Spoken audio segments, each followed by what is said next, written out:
Today, I'm talking to two people, Anam Lakhani and Halimi, the founders of Alinea Invest, an AI-powered investing app revolutionizing how the next generation builds wealth by transforming investing into an accessible, community-driven experience.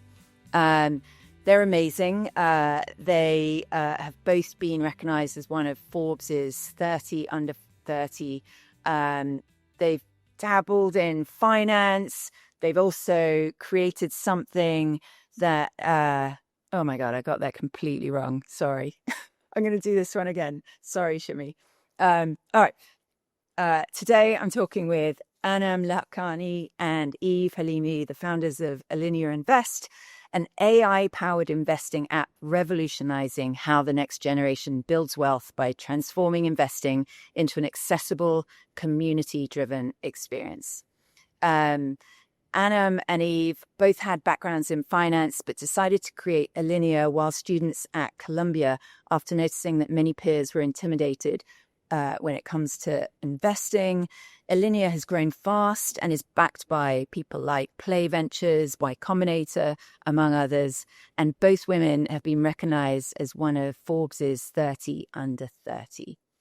Hi. Hello, both of you. Thank you so much for joining me. How are you doing today? Good. We're excited to be here. Thank you for having us. I know. I'm so. I actually can't remember how I first met you, but I've been watching your evolution, and it's just amazing what you've built. For anyone that hasn't heard of Alineia, can you give us a quick elevator pitch about what it is and what makes it different? Go ahead. So we are the first AI-powered wealth management tool on the market. It's an app that you can find on the App Store, and it's targeting Gen Zs. So we have over 1.4 million users on the app today. Primarily Gen Zs and primarily women are using it to have wealth management services and also to be able to invest in the stock market. It's amazing. And I'm kind of curious, can you talk a little bit about, your journey to creating this app? I mean, you started really young. Like, what triggered it? What gave you the confidence to actually build this thing? Yeah, definitely. I think we both interned on Wall Street, and we saw how conversations around money and investing are just limited to a certain group of people, especially saw amongst our friends. These conversations were not happening, which is so frustrating because we all work so hard to get a good job. But if you don't really know how to put your money to work, you can't really build a wealth over time. So we found that to be incredibly frustrating, and we wanted to bring people who are on the fringes of these conversations into the mainstream with investing. And so we set out to build Alinea, and fun fact, we started it as a college cost project. Amazing. What? I mean, it's pretty unusual to start something that moves from kind of class project through to real life. Can you talk about the process? Like, when did you actually realize it was something that you were going to pursue beyond class? Yeah, we couldn't stop thinking about it post class. So we were always. Anam was working in investment banking at the time. I was working in a growth stage startup, and we were talking about it on the phone after work. We were texting all the time about it. We were meeting up on the weekends, working on this idea to really bring Alinea to life, and it was when we got into Y Combinator, actually, that we kind of took the first step into building out the application and into building out the company. And that was in 2021. So that was when it became real, the Y Combinator, going through that experience. And then talk to me about what both of you do. Like, one of you is more product, one of you is more growth. How do you...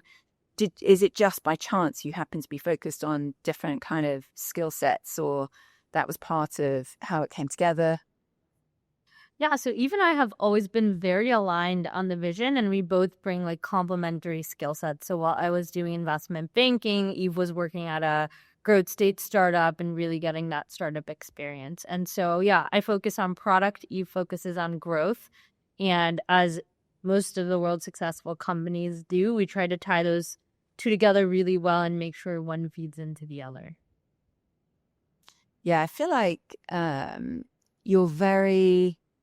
you're a very close pair. Were you friends beforehand, like properly friends, or you came together? No, I asked Eve to be my my partner for this project. I just thought, I'm like, do you want to be my partner?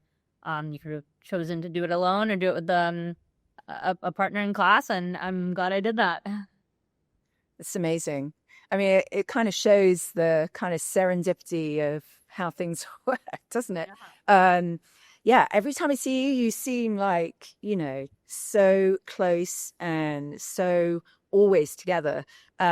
What's your secret for always getting on? Do how do you think this has worked? It's like with any relationships, I think even with like finding a significant other, like when it clicks, it just clicks. And I think that's what that's the relationship we had from the beginning. It just clicked. Like we were always we were always complementary and working well together, and it just worked naturally. And I think that was the beauty of how it started and how it's still going. I think we're both like I'll say, let's do this. And Eve will be like, yes, let's do it. And then Eve will say something. I'll be like, yes. And I think we've just continued to enable each other to get to this point. So that's pretty good. Yeah, I mean, I think that's quite unusual to fall into something that just starts to work and keeps building. I've spoken to a lot of founders that have had partnership issues. Do you think again, I'm always, as someone that is old, I'm always like just so blown away by people that have started, done something so ambitious, so young. What do you think in your upbringing or in who you are has made you kind of entrepreneurial? Why don't you go? Look, I think a good skill set that we both have is that we're always willing to take a risk. Like we don't like the traditional path. We, from the beginning, and during COVID was like, let's put our jobs, apply to YC and kind of see where life takes us. And I was like, let's do it. We've always been big risk takers. And that's why we've been able to get to this point today, is because we take risks. And where, you can't really get to doing this without being able to risk everything. Yeah. I think that's obviously an important thing. And then in terms of more practical stuff, what were the kind of key milestones that helped you take it from an idea, from going through Y Combinator into starting the business proper? Yeah, I'll say I think the most important thing is really understanding the problem and who you're building for. And luckily enough, we had experienced the problem and we were building for us selfishly, right? Like this is a product we wish we had when we had graduated college or gotten our first paycheck from our internship. And so what we were really good at is just understanding our market. We'd spoken to thousands of people and conducted thousands of customer interviews before we even built out the app. So, and building a company sounds really tricky, but at its core, especially for a tech startup, you're hoping to add value or solve a problem that exists in the real world. And for us, this was such an overlooked problem that is so significant and impactful, right? Like financial health to this day, it is getting more and more complex as we get more technology, as we get more information. And so I think what we really knew well was our audience and the problem that we had to solve. Yeah, so the kind of built by Gen Z, for Gen Z. How did you do, I mean, a really silly question, but how did you do thousands of interviews before starting? Yeah, so luckily enough, since we started as a college class project, like one of the little requirements was like go like talk to people, see if this problem exists. So we started and very naturally started talking to all of our friends. I was like, hey, do you invest in the stock market? And they're like, no, I'm freaked out by it. I was like, okay, well, like, what freaks you out? And then we went all across our campus, spoke to people of like all ages and backgrounds, and just found the same story over and over again, especially with females, right? It's the same story. It's like, I want to invest. I'm scared. I don't know how to start. Or whether if you're a child of immigrants and you're like, hey, the stock market was considered gambling in my household, but I know I have to do this. How do I start? So we just kept hearing the same story over and over again. And we're like, oh, wait, this is a recurring problem. And we really want to build a solution for this. Yeah. Yeah, interesting. So the same obstacles coming up, people being scared, not knowing what to do.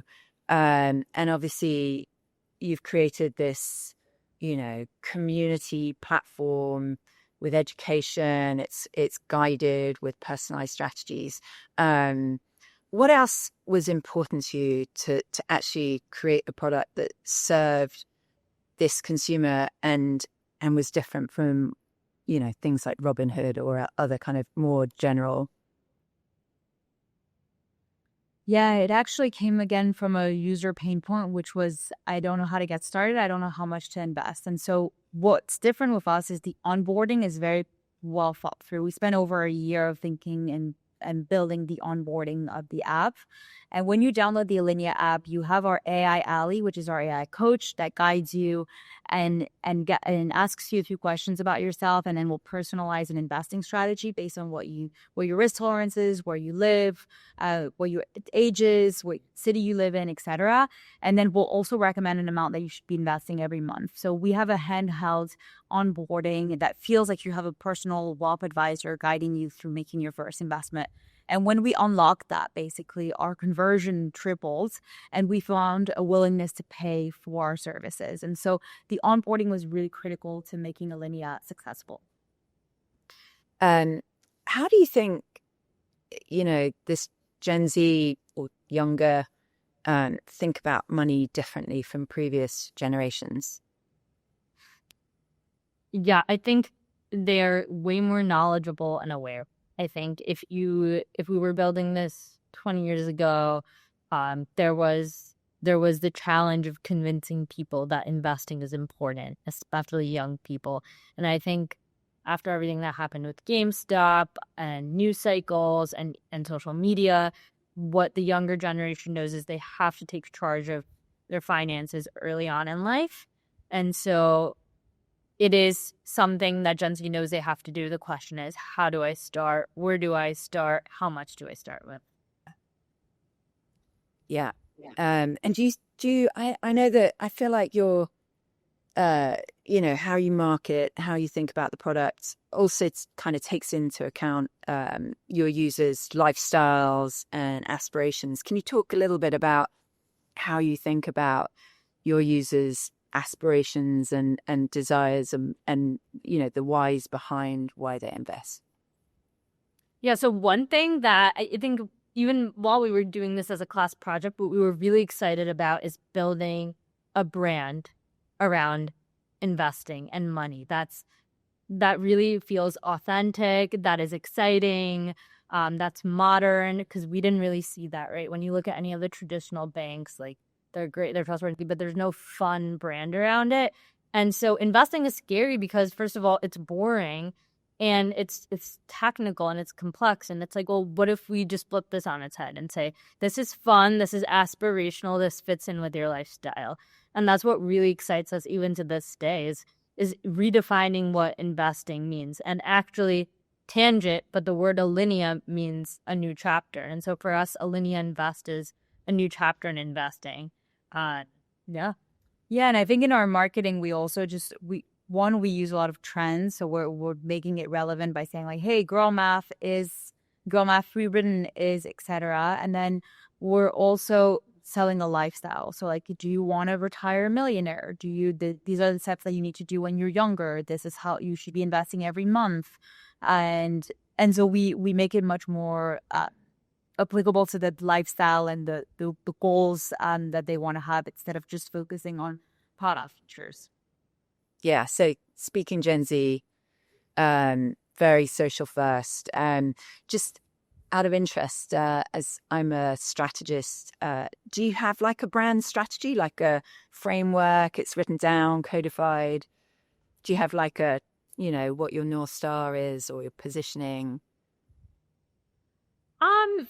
No, but I think there's nothing that formal, but like we really lean into like vibes, for lack of better word. Like you're vibe coding, and I think vibe marketing is very adjacent. Yeah. So it's like, okay, let's put something out there. What's resonating? What's the vibe of this? Let's lean into it, right? And so yeah, I don't think a lot of other consumer fintech brands are focusing on like the vibes of their marketing. It's usually all very technical. Like, hey, we're gonna give you $1,000, or we're gonna do this. So for us, it's really important that people feel a sense of community and authenticity. And on the point of vibes, one of our best ads right now running on Meta is a tweet basically from a Gen Z customer that's saying, I toss in $100 a week into this app. It's a stupid, easy app. It's like wording like that. That's very like vibey and relatable to this generation. That really works. Yeah. Do you find that you have to kind of think about how to also balance expertise or trust, or you don't have to think about that at all? People trust you because it's there. You have returns, you have testimonials. Like, do you have to think about that, or it's mainly vibes? Well, people trust us because we have over 30,000 ratings on the App Store with a 4.8 rating. So we have one of the highest ratings on the App Store compared to other fintechs. They know that we have over 1 million downloads at this point. So I think the trust comes through that form as well. I think Gen Zs are way more willing to try out new products and tell their friends about new products than other generations as well. And that's definitely helped us flow faster. Yeah. Are there any brands that you got inspiration for, or you think about as you create your brand? Any brands that you kind of think have done it well? Not necessarily, probably not in finance, actually. Yeah, I mean, when I was in college, I really looked up to like the Glossier of the world, and Bumble had great marketing, and they do. So like really kind of leaning into that, and I think like we did that a lot in the beginning. And I think now we've started to not look around as much anymore, and just focus on how everything's being received by our community. Yeah, and how would you explain kind of your marketing strategy? Is it mainly performance? Is it like how, because you do a lot in terms of community, which seems like good for the product, good for the users, but also a great way of marketing. Like how Yeah, I mean, when we started out, the first time we saw it, we really saw it through community and content. So the first time we saw a really big spike in downloads was when Eve and I went to go speak at a conference at like Northeastern, and we're like, wow, like we spoke to a large audience of people and we got a lot of downloads, and I was like, wow, I wish we could replicate this every day, but we can't go to different colleges every day and give speeches. And so we really didn't want to be on social media. And then Eve spoke to like a YC advisor, and he's like, your biggest regret will be not going on TikTok and telling your story. And biggest regret on your deathbed. On your deathbed. It was very dramatic. So, and then Eve was like, we have to make TikToks. And I was very much like, yeah, I don't really want to do this. Like, I'm not a big social media gal. But now our digital footprint is massive. And what we did is we told our story on TikTok, and that went viral. And everyone started commenting, and there were so many like people who resonated with it. And from that point on, we knew that content and storytelling was our superpower. And so we've continued to do that. And we really think of Alinea as like two parts of a company. The first is the product and the investing app, but the other is really like a content machine. And so that's how we think about it. And I think in this day and age, to differentiate yourself, content and volumes of content is so critical. And what are the main types of content that you do? Like financial literacy, product, like your story? What are the things that work best? Today is very performance marketing based. So we will create content and concepts based on what's performing, and so that we can try to scale our advertising. And so we're going to be testing a concept like podcasts. So Anam and I did a podcast reporting in Brooklyn, and we'll chop those up and like test that concept. We'll test a concept of us being on CBS News. We'll test a concept of a static image with a tweet of what a customer said about the app. So we're trying to test about 20 different concepts a week, and seeing what works best. Amazing. And in terms of, obviously, you're in the fintech space, you're also in the kind of AI personalization. How do you think these technologies are going to impact what you do, or what the personal investing industry is going to be like in the next few years? Obviously, gold rush for anything mentioning AI. Yeah, I think conversational interfaces will really be the future, right? So it's right now you go on any platform, there's a lot to figure out. You have to figure out how to deposit your funds, how to withdraw your funds, how the investment works. But what we really see as a future at Alinea is you speak to an AI agent and all of this is done for you, and you actually understand how your investments are performing over time, really automating the role of going to a financial advisor and wealth advisor and having it straight at your fingertips. I think it's really exciting what AI has done for so many different industries, and we have yet to see a really massive impact in the personal finance sector. Yeah, so your Ali kind of advisor is almost like that personal wealth advisor. What are the sorts of things that you hope that tool is going to help people do that they can't do now?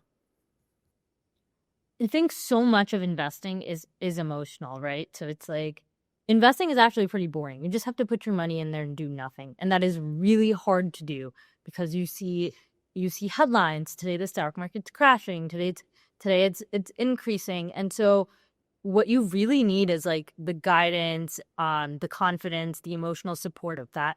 And so that's what we're hoping we can achieve with AI Ally. And then another very tangible part of this is education and financial literacy, which we've done many surveys, and that's the really important part of the app and what users value. So it's how can we continue to meet you where you are in terms of your knowledge and continue to grow you as an individual with more financial literacy and as an investor and understanding your investments and the markets. Yeah, you mentioned you do a lot of, understanding your consumers. Are there any insights into your consumers that have surprised you? That have surprised me. People nobody wants when it comes to investing, it's like there's always a curiosity, right? You don't want to just put your money in one place or another. You want to try different things. And so I think the biggest thing we cracked is our automated offering is what users come on to and they stick with. But there's a very strong inclination to explore single stocks and different playlists, which is our thematic direct indexes.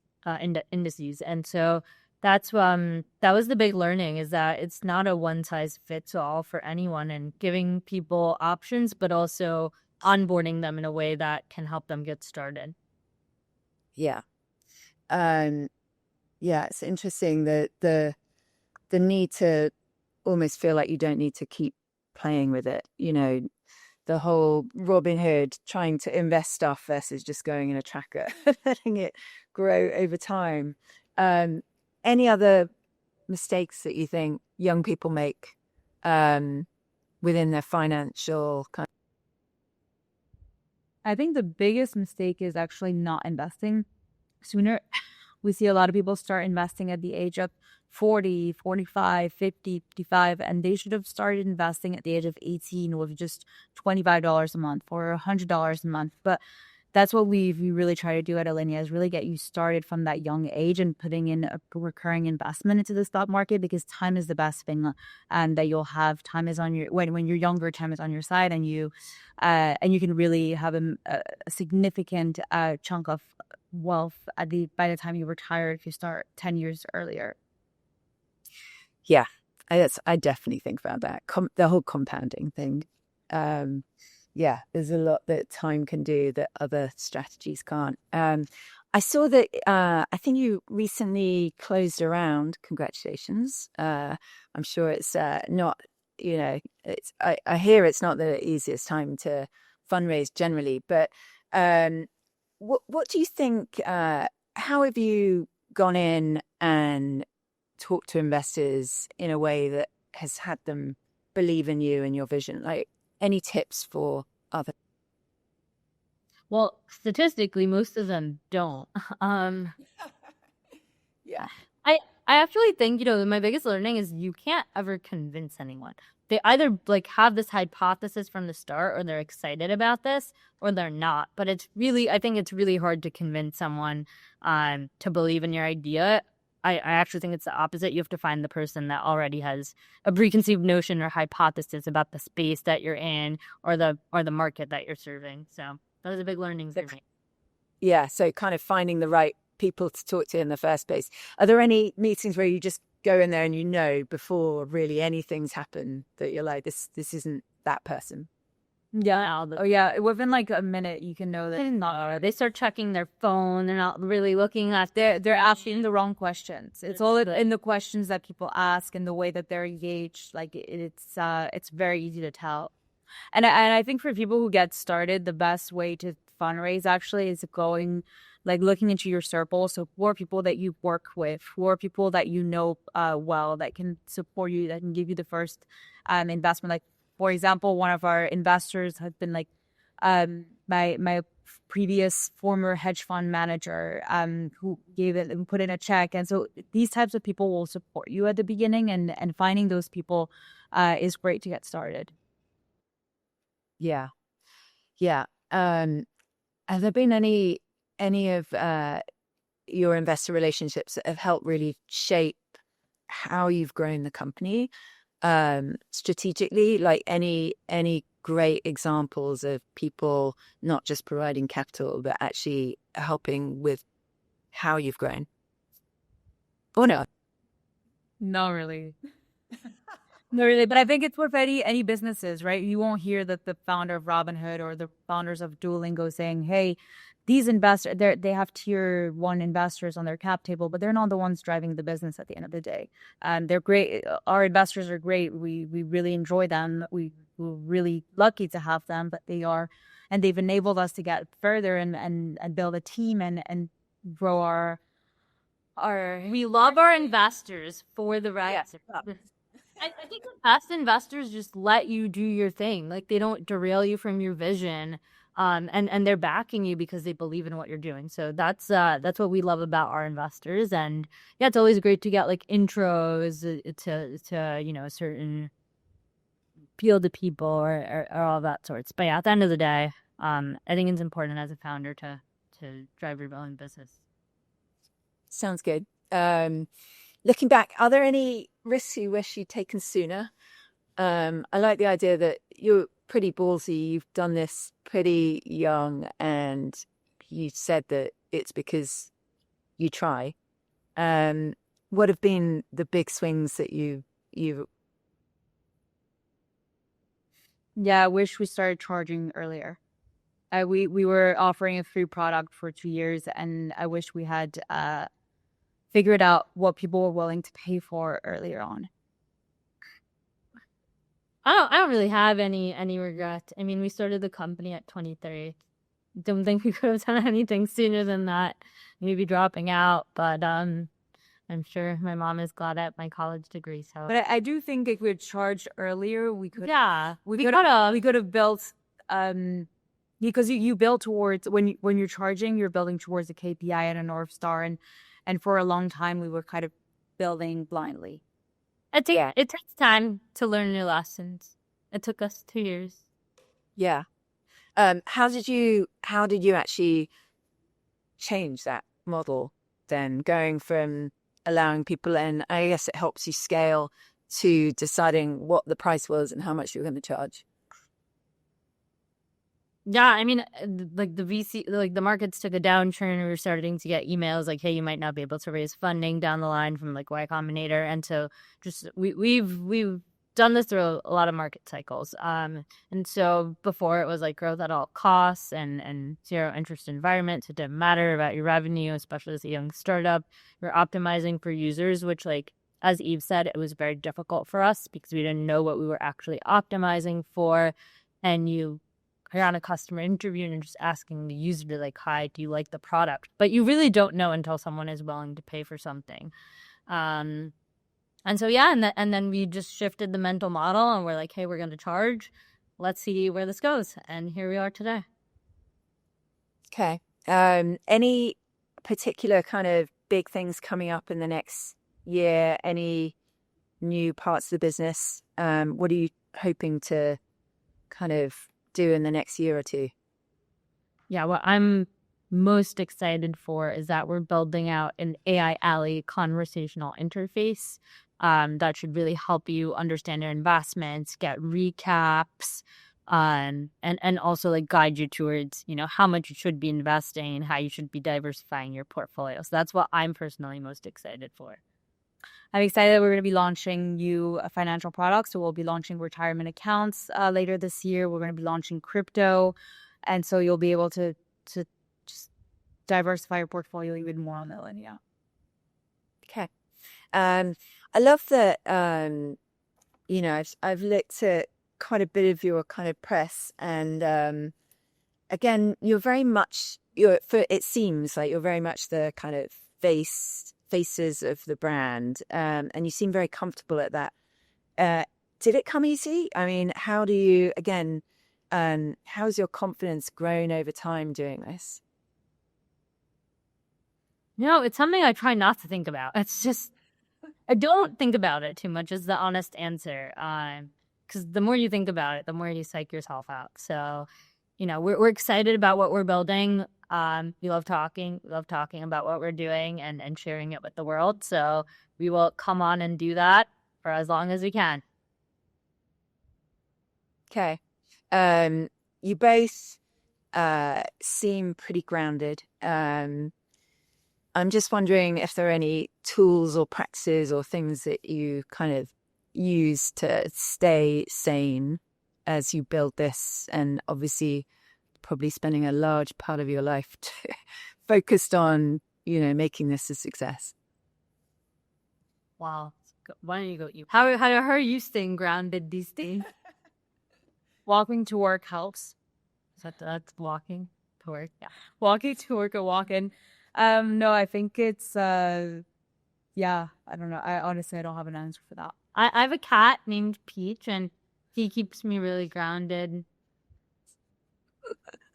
I love that it's like all we get to do is have a cat and walk to work. Yeah.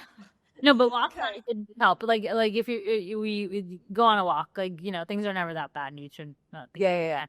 But you should go on a walk. Yeah, go on a walk. Mental health walks. Walking is good. Yeah. Getting your steps in always good. Yeah. To the air. Think. What about do you have mentors? Do you have people you kind of reach out to get advice?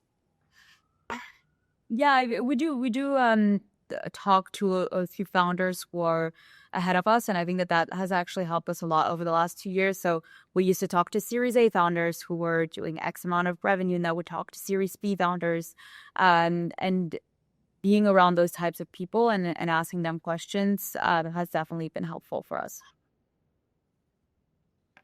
Yeah. Yeah. Okay.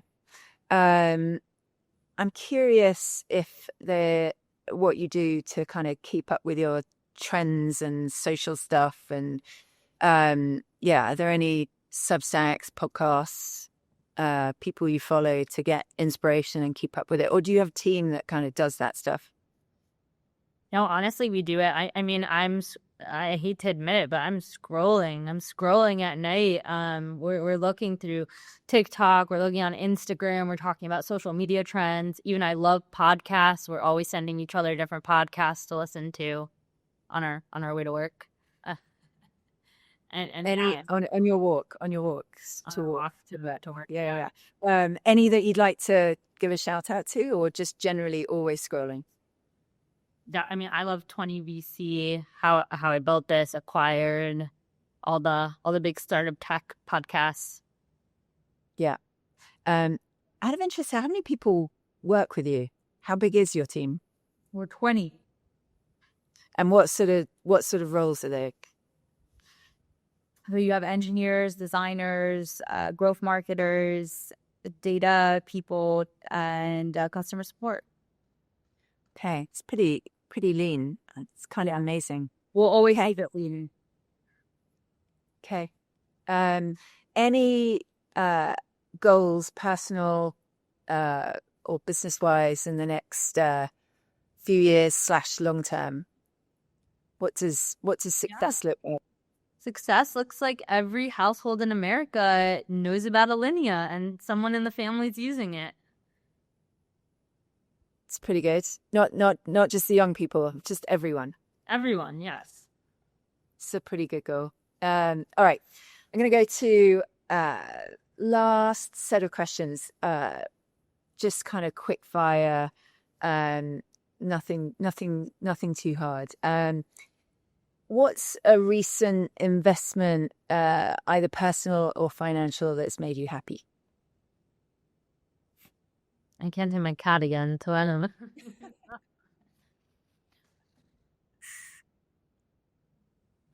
What's a recent investment? I'll go. Eve, it's not recent, but when we started working on this in college, Eve was really into crypto. She had this like book she'd carry around, and then she made me buy Ethereum back in college.